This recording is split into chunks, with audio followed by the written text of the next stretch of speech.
Alright, so somebody was asking about if I go into here, underneath the heroes, you will see all of your survivor stuff. So this is where all your survivor tokens are. Each survivor has their own set of tokens, and then you have your universal survivor tokens. Okay. Now, if you go to your whatever this building is called here, it brings in your survivor list. It's this green building, the tall one. Okay, if you go into there, we'll bring up all of the survivors that you own of all your levels. Okay.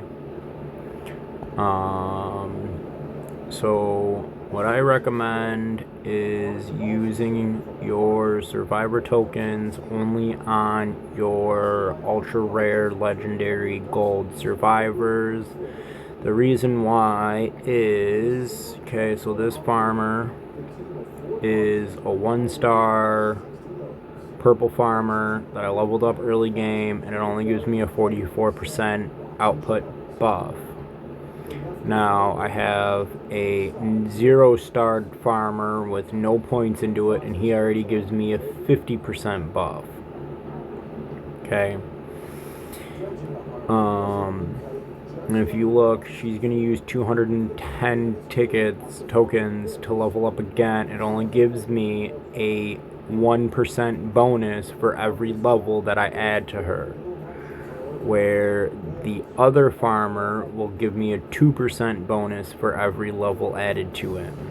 Alright, now that's the farmers, that's just a really basic one, but this is where all of those tokens get used. This is where you level up all of your survivors.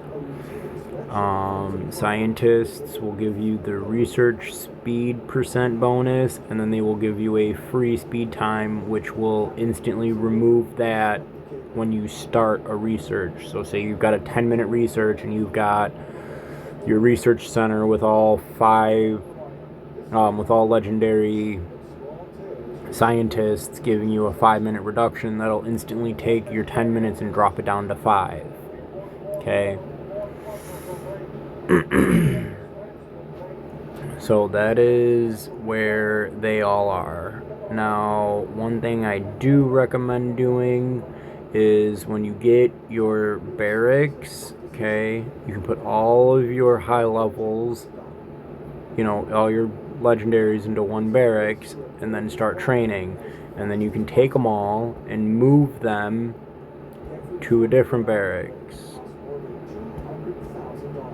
Okay?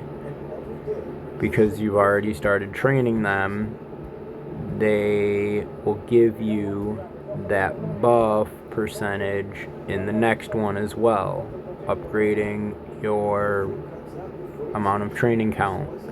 Okay, so these dudes, I would say kind of find 5 of them that you end up with the most individual tokens for these things, like their actual personal tokens, and then level them up. That'll give you the highest buff for what you use. Alliance Center is the same way. Okay, this dude is 2 minutes and 24 seconds directly off every help, and it gives me an additional 3 members that can help me. No, wait, I want the actual info. Give me the info. There we go. So at 1-star, so it's pretty much 1 minute for every shard, and then once you get your star, a complete star, he gets an additional 6 minutes on top of whatever his current time is. Okay, where the purple dudes only give me 2, and it's 3 minutes and 40 seconds. It's only a 20-second bonus for each shard on them. These would probably be the only purple ones I would upgrade, because there's not as many of them that you will get. And I can get 25 alliance members to help me. This is pretty later into the game, and that's 5 days, 7 days, 8 days, or no, yeah. So you can get some pretty good time off of your upgrades. So those are pretty much your breakdown on them.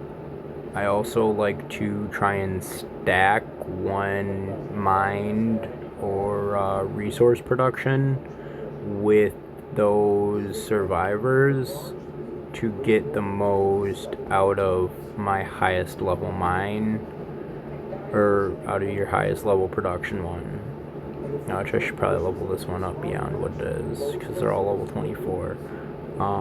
But normally, you'll upgrade one more than the rest, and that's the one you want to have all of your people in. And then you can kind of fill in the rest with whatever. That is your survivors. Okay.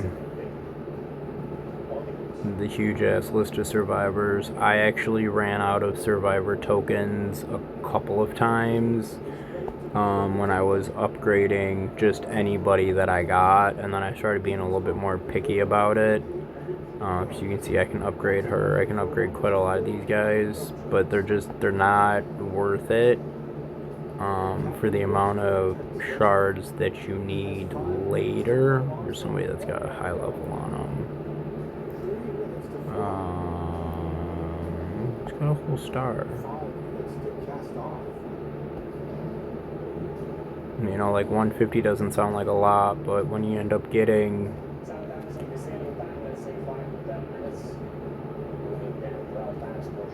I don't think I have a lot of these right now. When you summon 123 survivors during a server or an alliance duel, you end up with a lot of people to upgrade at a time. You kind of blow through them pretty quick. That's just my personal take on it. Do what you feel like will help you out the most in the game. Like here, this dude's higher level. That's 200 just for the one shard bonus. He's not really worth upgrading in my book. It's another 180 for his. He's not far behind, but they add up really fast. You might have 4,000 or 5,000, but they will disappear quicker than you realize they do. So every building has survivors. They all help you out one way or another. The only one that you can't get through recruiting is the survivors for your headquarters. Those are only in the VIP store packages down here. Okay, those are those survivors down there. VIP store, you will get those buffs when VIP is activated. Use the 10,000, you'll get them back. Okay. It's nothing to get gems in this game to get the diamonds to reset your VIP.